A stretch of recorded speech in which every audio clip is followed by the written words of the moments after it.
Cuando llegamos a las 10 de la mañana de un lunes más, lunes 16 de febrero del 2026. Y para quien pensara en algún momento que porque esté más lejos y está haciendo una labor extraordinaria y maravillosa, ¿por qué llevar la palabra de nuestro Dios a Estados Unidos y está allá? Él es el pastor Alberto Ares. Pastor, muy buenos días. Muy buenos días, David. ¿Qué tal? ¿Cómo estás? Dios te bendiga. Dios te bendiga, pastor. Qué gusto poder tenerlo a otro lado del charco y poder hacer este programa, ¿no? De verdad que sí, de verdad que sí. Es mucha alegría la que siento de poder estar conectándome contigo, con todos ustedes. Pedirles perdón de antemano. La semana pasada me fue imposible totalmente conectar. Todavía estábamos adaptándonos al lugar, al horario. Recordarle a toda la audiencia que los horarios aquí y en España son muy diferentes. Hay como 5 o 6 horas de diferencia. Y cuando yo puedo, David no puede, cuando David puede, yo no puedo, y así que ténganos paciencia estos días que vamos a estar fuera y vamos a intentar por todos los medios seguir compartiendo la palabra del Señor por aquí, pero bueno, vuelvo y repito, ténganos un poquito de paciencia porque los horarios nos complican un poquito estas conexiones. Sí, vamos a intentar, ya digo, en la medida de lo posible poder hacer este espacio con el pastor para que ustedes lo puedan ver y estar. Bueno, pastor, si le parece, empezamos hablando, si le parece, del último culto que ha realizado también ahí en Estados Unidos, si le parece bien. Claro que me parece bien, estupendo. Pues sí, señor, estuvimos predicando, ya he tenido el privilegio de conocer aquí 2 iglesias, de estar compartiendo, predicando en 2 congregaciones de Centro Evangélico Vida Nueva. Una está en Kissimmee, en Orlando, y la otra está a unas 4 horas y media de distancia, que es la congregación que se encuentra en Miami. Las 2 congregaciones han sido de verdad que una bendición. Nos han tratado a mí, a mi esposa, a mi hija, o sea, la familia, nos han tratado, bueno, de maravilla. No tenemos ni una sola palabra de reproche, ni una sola palabra de queja, más bien todo lo contrario. Agradecidos, agradecidísimos. Pero bueno, todavía estamos, como te decía antes, adaptándonos un poquito. Los primeros días fueron un tanto complicados por el horario, por eso que le llaman el jet lag. A la hora de desayunar yo tendría que estar cenando, a la hora de comer yo tenía que estar, bueno, y hemos estado bastante trastocados. Pero ahí estuvimos llevando la palabra, por ejemplo, en la congregación de Kissimmee, en Orlando, y estuve hablando acerca del último versículo que se encuentra en el capítulo 15 de la primera carta que Pablo le escribe a los Corintios, cuando les dice: así que, hermanos míos amados, estad firmes y constantes, creciendo en la obra del Señor siempre, sabiendo que vuestro trabajo en el Señor no es en vano. Y este es un versículo, David, que a mí personalmente siempre me ha perseguido, siempre ha estado dentro de mí, porque hace bastantes años atrás, no sabría decirte con exactitud, pero lo menos 15 o más, no recuerdo, cuando yo estaba con mi esposa estudiando en el seminario, en el Instituto Bíblico, y bueno, por temas de la vida, estábamos recién casados, no teníamos mucha economía, y este seminario era muy caro, por lo menos para nuestro poder adquisitivo, por lo menos para nuestra economía, eran como, creo no equivocarme, unos 70 euros, unos 70 euros por asignatura, y nosotros estábamos haciendo 3 asignaturas a la vez. Y recuerda que estaba estudiando yo y mi esposa, o sea, eran 6 asignaturas, una parejita joven, recién casada. Aparte yo seguía trabajando también, seguía sirviendo en la iglesia, ahora tenía que sumar todas estas horas de estudio y llegó un momento como que colapsé. Yo dije, no puedo. Hay un dicho que seguramente tú lo conozcas que dice: el que mucho aprieta, el que mucho abraza, poco aprieta, como queriendo decir que si quieres hacer mucho, al final todo aquello que vayas a hacer lo vas a hacer mal. Entonces, bueno, yo dije, no puedo dejar de trabajar porque de este trabajo se sustenta económicamente mi familia, no voy a dejar de congregarme, ni muchísimo menos, no voy a dejar de servir a mi Dios, así que lo que tengo que dejar va a ser los estudios. Voy a tener que abandonar esta idea de graduarme en el Instituto Bíblico, de estar en el seminario, por más deseo que yo tenga. Y me empezó a entrar como ese desánimo por los estudios, me empezó a entrar esa idea, me empezó a ronronear esa idea de dejarlo. Y recuerdo que un día de madrugada el Señor me muestra este versículo, el Señor me habla a través de este versículo y me dice, estate firme y constante, creciendo en la obra del Señor siempre, sabiendo que tu trabajo no es en vano. Wow, yo cuando leí ese versículo, David, cuando leí esas palabras, fue como un refrigerio a mi alma. Fue en ese momento cuando entendí que Dios me estaba diciendo, no, continúa con lo que has empezado. Continúa, yo voy a proveer de todo, de la economía, del tiempo, de lo que sea necesario, pero sé firme, sé constante, sigue creciendo y conoce que todo lo que estás haciendo no es en vano. Entonces decidí continuar, así que doy gracias a Dios por esa palabra. Y en ese versículo desglosé la primera predicación que compartí aquí, como tú decías antes, en los Estados Unidos, y empecé hablando de la iglesia de los Corintios. Recuerda que Pablo le está hablando a una iglesia, a una congregación, que es la iglesia de los Corintios. El apóstol Pablo fue el que estableció esta iglesia en el segundo viaje misionero que él hizo. Y bueno, pues en esa cultura de Corinto, la cultura era una cultura totalmente pagana, totalmente inmoral. De hecho, allí mismo en Corinto había templos a la diosa Afrodita, donde incluso en parte de los cultos a esa falsa diosa había prácticas de prostitución. Bueno, era una inmoralidad total. O sea, lo que te quiero decir es que la corriente que había en esa generación, el tipo de vida que había en esa ciudad era de pecado. Ellos como que habían normalizado el pecado. El problema no es lo que haga la gente que no cree en Dios, el problema no es lo que haga la gente incrédula, el problema es cuando los creyentes, cuando los hijos de Dios empezamos a aceptar esa manera de vivir. Ahí está el problema. Y encontramos, por ejemplo, que Pablo tiene que tratar asuntos muy serios en esta iglesia de Corinto y tiene que decir, no, escuchen una cosa. Una cosa es cómo se vive en el mundo y otra cosa es cómo se vive aquí. Porque estoy escuchando, dice Pablo, que entre ustedes hay pecados que ni aún en el mundo estoy escuchando. Y nosotros no podemos aceptar esto. Hay un pecado aquí tan grave, dice Pablo, que no lo quiero ni nombrar ahora. Hay un pecado aquí tan grande que no lo escucho yo ni en el mundo. Ahora, Pablo no está exhortando a la iglesia ni haciendo un llamado a la iglesia como diciendo, el problema es el pecado. No, oye, ya damos por hecho que el problema es el pecado. Ya nosotros los cristianos sabemos que la paga del pecado es la muerte, que el pecado es como un muro de división que nos separa de Dios, dice Isaías. Pablo está diciendo, el gran problema no es el pecado. El gran problema es que ustedes como iglesia estáis envanecidos ante este pecado. Envanecidos quiere decir, ustedes están orgullosos de este pecado. Hay una persona aquí cometiendo un adulterio, hay una persona aquí cometiendo un pecado y ustedes en vez de llamarles la atención, lo que han hecho es enorgullecerse y eso no puede ser. Bueno, también la iglesia de Corinto no solamente, pues bueno, dejó entrar un poco la inmoralidad, sino que por alguna razón Dios había traído como una especie de avivamiento a esa congregación. Ahí estaban fluyendo los dones como no los vemos en ninguna otra parte de la Biblia. Ahí vemos que ahí se profetizaba, ahí se hablaba en lenguas, ahí se manifestaban todos los dones. Era una cosa increíble, pero la iglesia no sabía gestionar ese mover de Dios. Y empezó a crearse desorden. Y nosotros sabemos que nuestro Dios es un Dios de orden. Dios no se mueve en el desorden. Dios no se mueve donde todo está patas arriba. A Dios le gustan las cosas bien. Como Pablo mismo dice en esta carta a los Corintios, hágase todo decentemente y con orden. Las cosas en Dios se tienen que hacer con orden, pero en esta iglesia pues no se sabía trabajar con ese orden dentro del mover de Dios. Luego había desorden también incluso, qué sé yo, por ejemplo en la cena del Señor, en vez de participar todos juntos, unánimes como un solo cuerpo, resulta que los que tenían más dinero llevaban comida y los que no tenían dinero pues se quedaban sin comer y bueno, eso era un desorden absoluto. Y Pablo dice, no, vamos a tratar esto. Y de eso trata, por ejemplo, la primera carta a los Corintios, de cómo Pablo intenta poner orden en todos los aspectos de la vida y de la iglesia, perdón. Y la conclusión a esta carta es este versículo que acabamos de leer. La conclusión es 1 Corintios, capítulo 15, versículo 58.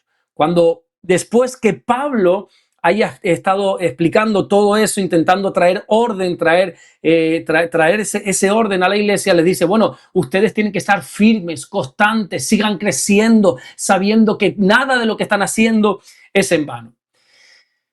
Lo cierto es que estamos hablando de la iglesia de Corintios, pero yo creo que aquí también podría reflejarse cualquier iglesia, ¿verdad? O incluso cualquier creyente. Iglesias que tienen el deseo de crecer o de estar bien, en orden delante de Dios, pero que todavía tienen carencias en sus vidas. O creyentes que tienen el deseo de avanzar en Dios, pero que todavía hay muchas cosas que pulir. Así que yo encuentro que en esta exhortación que Pablo hace a una iglesia, es una exhortación que nosotros podríamos llevarnos a nuestras congregaciones y a nuestras vidas en lo personal. ¿Cómo comienza Pablo este versículo 58? Lo primero que les dice David, es muy curioso, es, les llama de la siguiente manera: así que, hermanos míos amados. Es decir, Pablo les recuerda a la iglesia que a pesar del desorden que haya podido haber, a pesar de la tolerancia al pecado que hayan podido tener, aún así, ellos siguen siendo hijos amados. Porque hay que entender algo muy importante en la vida cristiana, y es que Dios nos ama por quienes somos, no por lo que hacemos. Dios nos ama. Hay incluso un versículo que se me viene a la mente ahora que dice que aunque nosotros le fuéramos infiel a Dios, Dios no nos va a pagar con la misma moneda. Dios va a seguir siendo fiel porque Él no se puede negar a sí mismo. Esa es su naturaleza. Dios nos ama y no nos ama ahora, David, que nosotros hemos entregado nuestra vida a Jesús. No nos ama ahora que nosotros hemos decidido vivir en santidad. No. La Biblia dice que Dios nos amó aún cuando nosotros estábamos muertos en delitos y pecados. Aún cuando no queríamos saber nada de Dios, ahí ya Él demostró su amor para con nosotros. ¿Cómo? Enviando a su Hijo Jesús a morir en una cruz. Así que lo primero que Pablo les recuerda es, amados. Es cierto que hay muchas cosas que trabajar en sus vidas, es cierto que hay muchas cosas que pulir, pero son amados, no se olviden de eso. Ustedes son amados. Jeremías capítulo 31, versículo 3, dice Dios, con amor eterno te he amado. Es que el amor de Dios es eterno, es incondicional. Vuelvo y repito, perdón si soy cansino, pero es importante que lo entendamos. Dios nos ama por quienes somos, no por lo que hacemos. Y eso es muy importante tenerlo en cuenta. Bueno, a partir de ahí, una vez Pablo les recuerda que son amados por Dios, lo primero que les dice es, tienen que estar firmes. Estad firmes. Y creo que Pablo está muy, pero que muy acertado poniendo la firmeza lo primero, porque cuando una persona decide entregarse al Señor, tiene que hacerlo con firmeza. Nosotros no podemos ser endebles a la hora de tomar una decisión. Las cosas, como me decía mi padre, las cosas o se hacen bien o no se hacen. Y uno tiene que estar firme en lo que hace para Dios. Puede ser que tengamos dudas, puede ser que tengamos preguntas, puede ser que tengamos inquietudes, todo eso se vale, pero aún así seguir al Señor con firmeza. Las personas firmes son aquellas que cuando se entregan a Dios, lo dan todo absolutamente. No le ponen reparo a Dios. No tienen excusas para Dios. No es que ahora no tengo tiempo, es que ahora no puedo, es que mejor en otro momento. No. La Biblia nos muestra muchísimos ejemplos, como por ejemplo Pedro y su hermano Andrés, Juan y su hermano Jacobo, o el propio Mateo también, que dice la Biblia que cuando Jesús lo llamó, de inmediato dejó todo para seguir a Jesús. Y así tenemos que ser nosotros. Eso de, bueno, déjame ir poco a poco, no, eso no lo contempla la Biblia.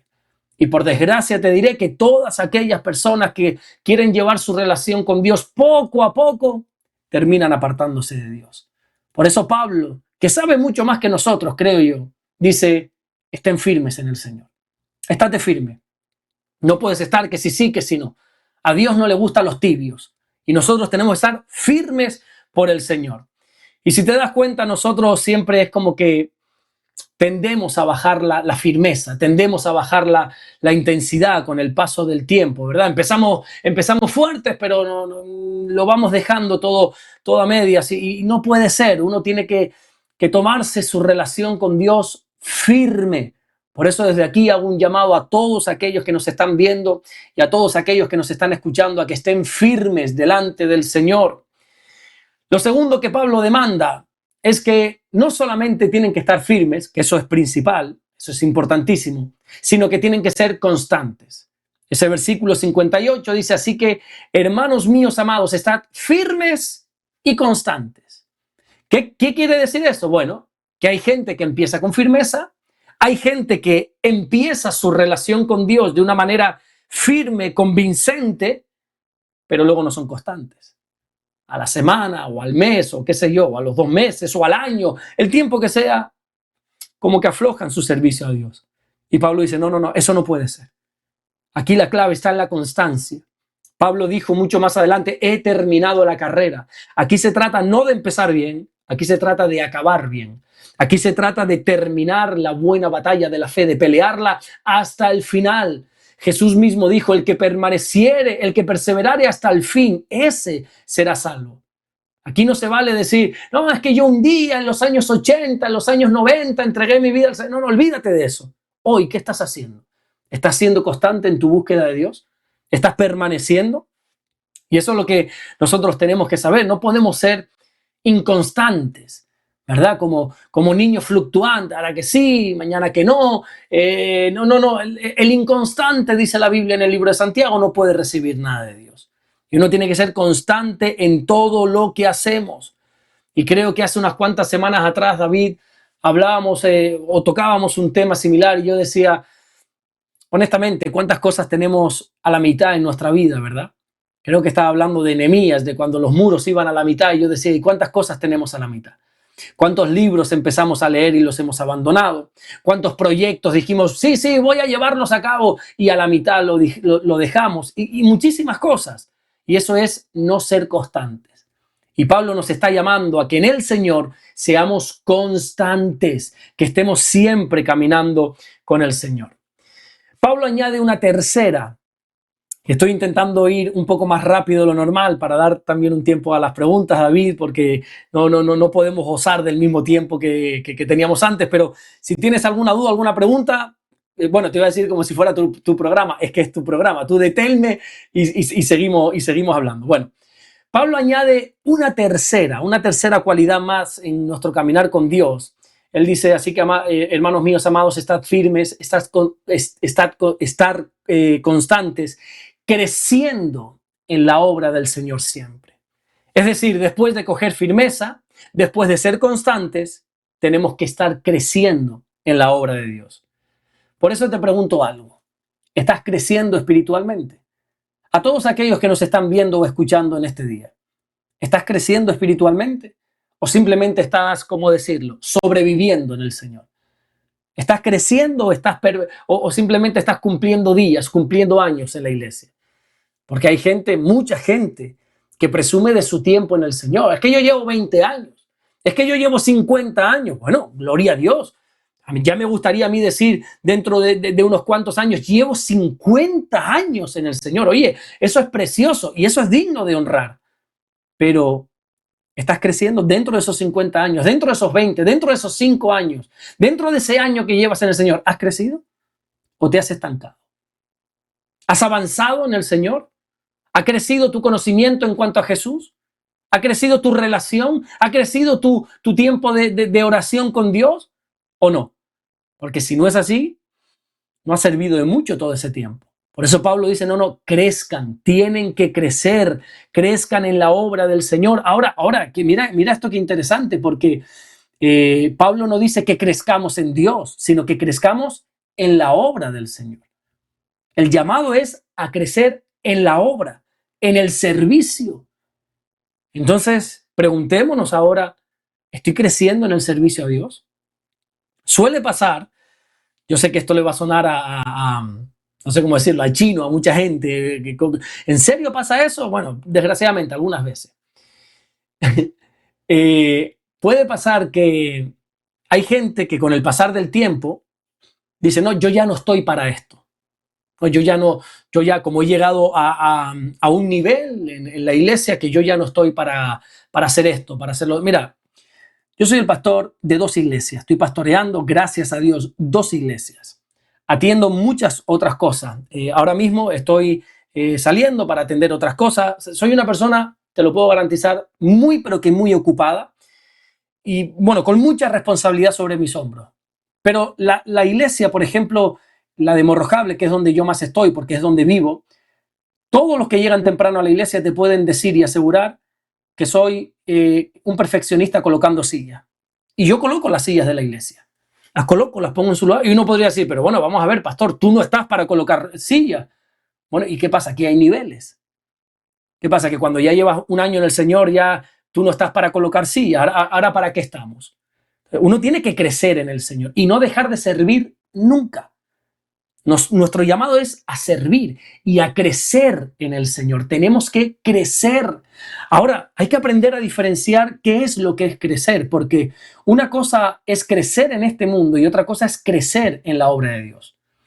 Jesús enseña que en el mundo se crece pisoteando a los demás. Son los que mandan, son los gobernantes, aquellos que se enseñorean de los demás, dice Jesús. Pero entre ustedes no será así. El que quiera hacerse grande, dice el Señor, tiene que ser servidor de los demás. Por lo tanto, si nosotros queremos crecer en Dios, tenemos que servir a los demás. Hay que servir. Y la iglesia tiene que volver al servicio. Todo creyente. Esto no es algo exclusivo para 2, para 3, para el grupo de líderes. No, esto es para todos. Tenemos que servir al Señor. En algo tenemos que estar activos dentro de la obra del Señor. Crezcamos en el Señor. Y por último, Pablo les recuerda algo muy interesante. Y es que tienen que recordar que el trabajo en el Señor no es en vano. Estate firme, estate constante. Crece en la obra del Señor, sabiendo y recordando que todo lo que hagas para Dios no es en vano. Y Pablo dice esto porque sabe que muchas veces aquellos que servimos a Dios, aquellos que estamos activos dentro de la obra de Dios, puede ser que de vez en cuando nos quiera visitar el desánimo. Puede ser que a veces quiera venirnos esos pensamientos de, oye, ¿y valdrá la pena? ¿Valdrá la pena hacer todo lo que se hace para Dios? ¿Vale la pena? ¿Vale la pena el sacrificio, el esfuerzo que quizá mi familia está haciendo ahora mismo para estar aquí en este lugar, habiendo dejado bastantes cosas atrás? Que bueno, que en unos días estamos nuevamente ahí, pero me refiero, ¿vale la pena tanto esfuerzo? ¿Vale la pena tanto sacrificio? ¿Vale la pena todo esto? Y Dios dice, claro que vale la pena. Todo lo que hacemos para Él no es en vano. Es más, todo lo que hacemos para Él va a ser recompensado. Ojo. Nosotros no servimos por recompensa. Nosotros servimos única y exclusivamente por agradecimiento. Estamos tan agradecidos por lo que Dios ha hecho en nuestra vida que le vamos a servir. Una de mis oraciones es, Señor, yo quiero servirte, permíteme servirte hasta el último aliento de mi vida. Pero por agradecimiento, yo no estoy esperando recompensa. David, ¿qué más recompensa puedo tener yo? O sea, dime tú, con la familia que tengo, con el matrimonio que tengo, con el ministerio que tengo, con la vida que tengo. O sea, ¿tú crees que yo puedo pedir algo más? ¿Tú crees que yo, ahora porque la gente me conoce de esta manera, ¿no? El pastor Alberto, pero mi mujer que me conoce desde que era un niño, sabe quién era y sabe quién soy yo ahora. Sabe lo glorioso, la obra gloriosa que Dios ha hecho en mi vida. ¿Tú crees que yo puedo estar demandando algo más de Dios? No.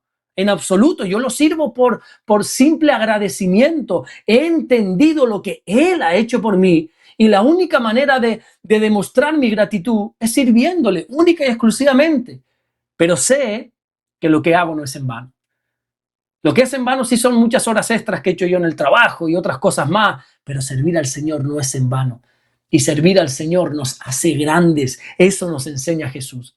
Así que bueno, era un llamado que le hice a la iglesia de aquí, en este caso de Orlando, de Kissimmee, a que estén firmes, a que sean constantes, a que sigan creciendo y a que ellos puedan entender que todo esfuerzo que están haciendo en Dios no es en vano. Ahora sí, amén, pastor. La verdad que, vamos, yo creo que buenísimo la explicación y el culto que ha dado, el resumen a grosso modo del pastor Alberto Ares. Vámonos con las preguntas, pastor, si le parece, y empezamos con una de ellas, como puede ser de Rosana Goicoechea 1271, hace 5 meses. Buenos días, pastor Alberto y David, Dios los bendiga. Pregunta referente al Salmos 82, ¿a qué se refiere que Dios tiene reunión de los dioses? Un fuerte abrazo, gracias David por permitir que se imparta la palabra de Dios a través de tu canal. Dios te bendiga a ti y a tu familia. Gracias, Rosana Goicoechea, desde Lima, Perú, en el programa del día 30 de junio del 2025. Dios te bendiga. Gracias, Rosana, de verdad. Pastor. Muy bien, pues para eso tendríamos que leer ese versículo en concreto, que es el Salmo 82, versículo 1, que dice así literalmente: Dios está en la reunión de los dioses, en medio de los dioses juzga. Claro, si uno no sabe interpretar correctamente esto, es cuanto menos chocante, ¿verdad? Este versículo como dioses, pero no es que nosotros no somos politeístas, sino que nosotros somos monoteístas, es decir, creemos en un solo Dios. Yo por lo menos creo en un solo Dios, pero ahora resulta que la palabra de Dios habla de dioses. Bueno, lo primero que nos vamos a fijar es en lo siguiente. Fíjate en tu Biblia. Yo, por ejemplo, tengo la Reina Valera 60, que quizás es la más común, en las mayúsculas y en las minúsculas. Tenemos, por ejemplo, que cuando dice Dios está en la reunión de los dioses, el primer Dios está en mayúscula y el segundo Dios o dioses está en minúscula. ¿Qué quiere decir eso? Que el Dios verdadero es el primero y los dioses, no está hablando de Dios ni que haya varios dioses. Esto pasa también, como dato nada más, esto pasa también cuando la Biblia habla de espíritu, ¿verdad? Uno, para saber a qué espíritu se está refiriendo, fíjate en la mayúscula. Si lo pone en mayúscula, está hablando del espíritu de Dios. Si lo pone en minúscula, está hablando de nuestro espíritu o de espíritus inmundos, ¿verdad? Cierto es que en el hebreo no existen mayúsculas, pero el contexto nos muestra de qué está hablando aquí.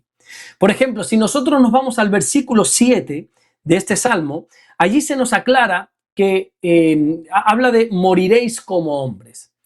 Es decir, aquí no está hablando de dioses como deidades, sino de hombres con autoridad. Esos dioses en minúscula está hablando, por ejemplo, de jueces, de autoridades, de gobernantes, de gente que se reúne porque tiene autoridad para decidir sobre los demás. Pero Dios dice en este salmo que Él está en medio de esas reuniones.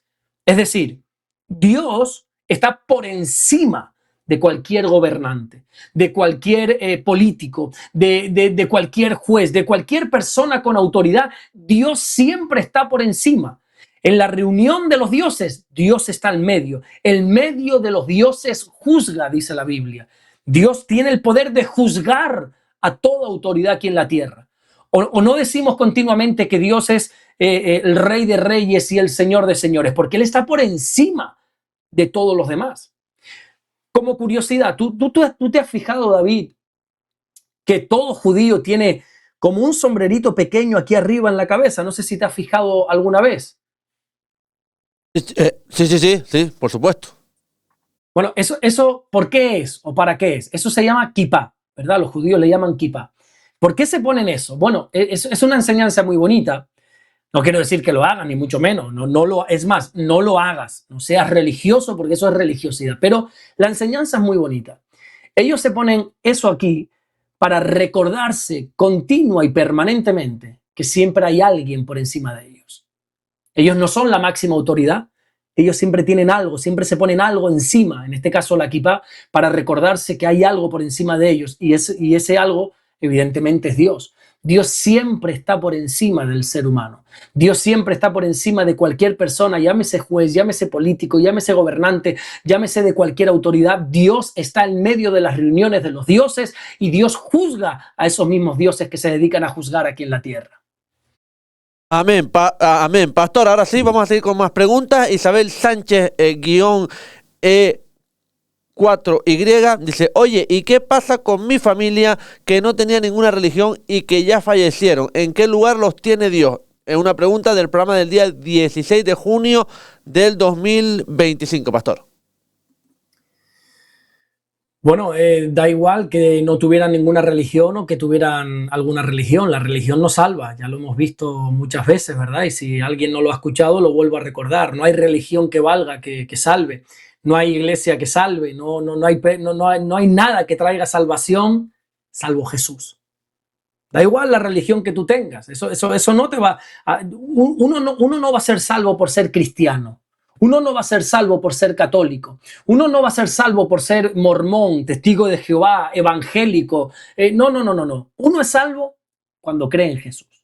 La religión no salva, partiendo de ahí. Entonces, bueno, la Biblia es muy clara cuando dice que de la única manera que uno puede ser salvo, que el único camino para ir al Padre se llama Jesús. Ya está, esto tiene que ser creído sin contemplación. Es así. Una persona es salva únicamente cuando cree en Jesús. Ahora bien, solo Dios sabe quién está en el cielo. Nosotros no somos quien para decir este sí, este no. No somos quien primero porque no lo sabemos.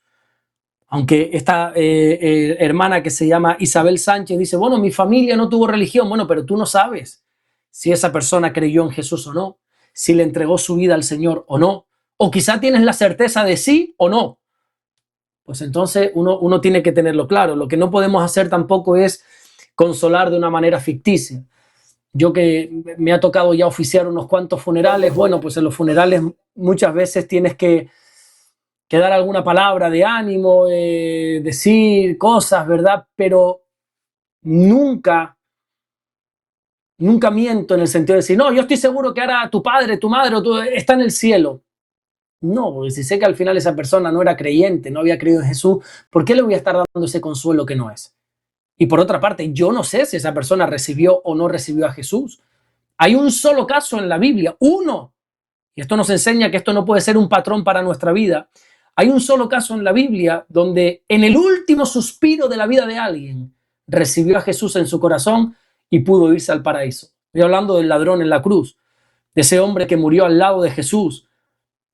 Y Jesús le dijo, de cierto te digo que hoy estarás conmigo en el paraíso, ¿verdad? Y fue salvo en el último momento de su vida. Ahora, lo que nosotros no podemos hacer es esperar al último suspiro de nuestra vida para recibir a Jesús, porque no sabemos si lo vamos a tener. Entonces, ¿qué pasa con tu familia? Solo Dios sabe. Pero teniendo claro que el único camino al cielo, el único camino al Padre, el único camino a la vida eterna es a través de Jesús. Amén. Pastor, otra de las cuestiones, Priscila Novoa Suárez, hace 6 meses, dice, bendiciones, Pastor y David. Interesante el programa de hoy. Hay una cita en Juan 16:21 donde habla cuando la mujer da a luz, cuando ve a su hijo, ya olvida la angustia. Es del programa del día 16 de junio del 2025, Pastor. Bueno, aquí no hay mucho que interpretar porque el propio versículo nos da la respuesta, ¿verdad? A la duda que puede tener esta hermana. Solo hace falta terminar de leer el versículo para entender de qué está hablando. Dice así Juan 16:21, la mujer cuando da a luz tiene dolor porque ha llegado su hora. Pero después que ha dado a luz un niño, ya no se acuerda de la angustia por el gozo de que haya nacido un hombre en el mundo. Es decir, ¿de qué está hablando esto? De que, bueno, habría que leer todo el contexto para entender que Jesús está hablando del sufrimiento que él va a tener que enfrentar, de esa subida a Jerusalén que va a tener y ahí va a ser crucificado. Parece como que los discípulos no acababan de comprenderlo o más bien de aceptarlo. Recuerda que en un momento dado Jesús dijo, bueno, me es necesario subir y padecer mucho por mano de los religiosos. Y Pedro le dijo, no, Señor, te estás equivocando, en ningún caso esto te acontezca. Y Jesús le tuvo que parar y decir, mira, Pedro, estás equivocado, sí, me es necesario subir. Y Jesús está hablando de todo y pone esta ilustración como queriendo decir, no se preocupen. De la misma manera que cuando una mujer va a dar a luz, sufre mucho, pero cuando ha logrado tener ese niño en sus brazos, se llena de gozo y es como que se olvida del dolor del parto. No es que se olvide, pero no tiene en cuenta ese sufrimiento por el fruto que ahora tiene. De hecho, encontramos a muchas mujeres, la inmensa mayoría, que no solamente tienen un hijo, tienen más. Por ejemplo, yo le preguntaría a una madre, oye, si tú tienes 2 hijos, ¿será que en el primero no sufriste el parto? No, sí sufrió, pero una vez tuvo a ese segundo, a ese hijo en la mano, valió la pena el sufrimiento. Eso es de lo que está hablando aquí. Jesús les está intentando hacer saber a los discípulos que es verdad que viene momento de angustia, momento triste, momento de dolor, pero todo eso tiene un propósito. Isaías 53 me viene a la mente, tiene un pasaje, oye, explícito. Es el personaje del Antiguo Testamento que más claro habla del sufrimiento de Jesús y dice que Jesús iba a ser molido, va a ser condenado, va a ser burlado, menospreciado, cómo lo íbamos a enviar a la cruz, ¿verdad? Pero cuando llegamos al versículo 11, si no recuerdo mal, ¿sí? Isaías 53:11, dice, y verá el fruto de la aflicción de su alma, dice Isaías. y quedará satisfecho. Es decir, Jesús pasará por un momento agónico, pero cuando vea el fruto va a estar contento y va a ver el fruto de la aflicción de su alma, y ese fruto va a traer satisfacción. De la misma manera que una madre, cuando abraza a su bebé por primera vez, trae satisfacción a su alma debido a todo el dolor que ha tenido. Espero que me hayan podido entender, o espero yo poder haberme explicado claramente. Oye, yo por lo menos lo entendí, pastor, de verdad que sí. Bueno, la última pregunta, porque ya saben que estos programas pues, los tenemos que hacer un poco más cortos de lo habitual. El pastor también tiene cosas que hacer y vamos rápidamente con esta pregunta, pastor. Hace ya casi 8 meses, ¿no?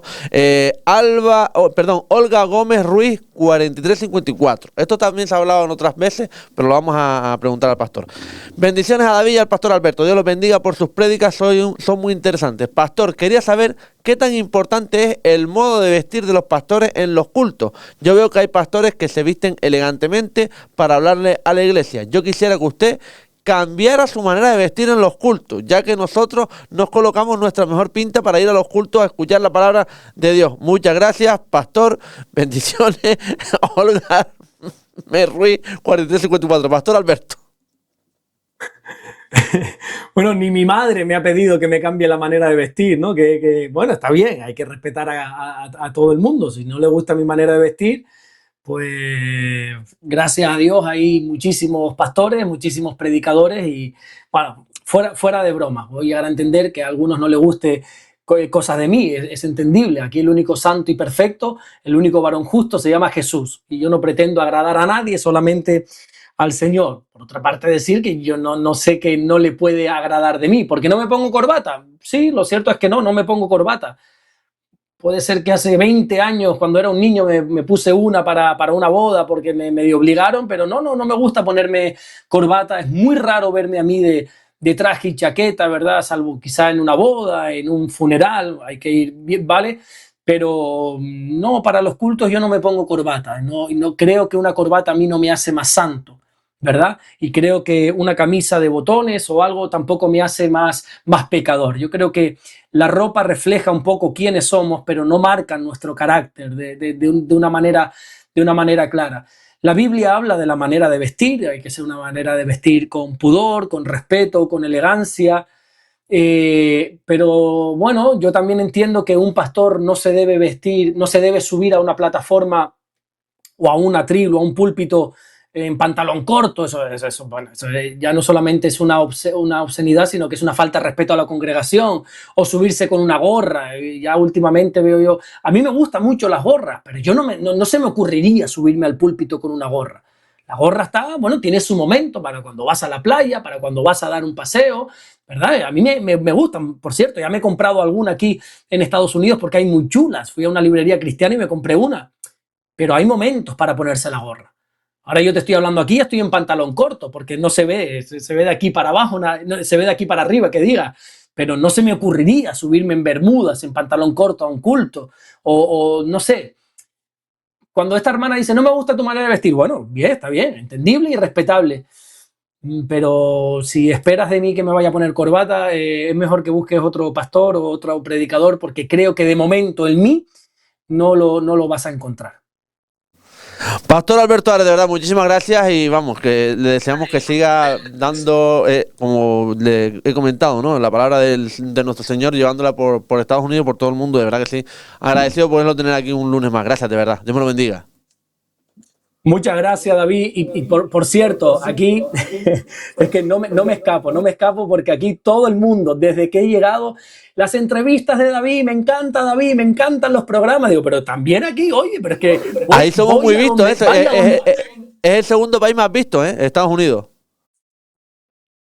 Pero es que no te lo puedes ni imaginar, David. Aquí nadie me habla de que si los devocionales, los cultos, aquí todos me preguntan por las entrevistas con David, el programa de radio. Digo, bueno, vamos a intentar dentro de las posibilidades de uno y del otro hacerlo, pero aquí todo el mundo te tiene muchísimo cariño, aquí muchísimos hermanos me han mandado saludos para ti, que tengas mucho ánimo, que Dios te bendiga, así me dicen, no te estoy ni añadiendo ni quitando palabras, simplemente estoy transmitiendo decenas de saludos que me mandan muchos hermanos aquí de los Estados Unidos. Dios me lo bendiga, pastor, que tenga una buena semana, de verdad, muchas gracias. Bendiciones. Y nosotros con este espacio, hacemos un ratito en el camino, el pastor que no me cuelgue, que tengo que decirle una cosilla ahí rápido, y enseguida volvemos con la tertulia vecinal. No te vayas que pasamos lista. Hasta ahora.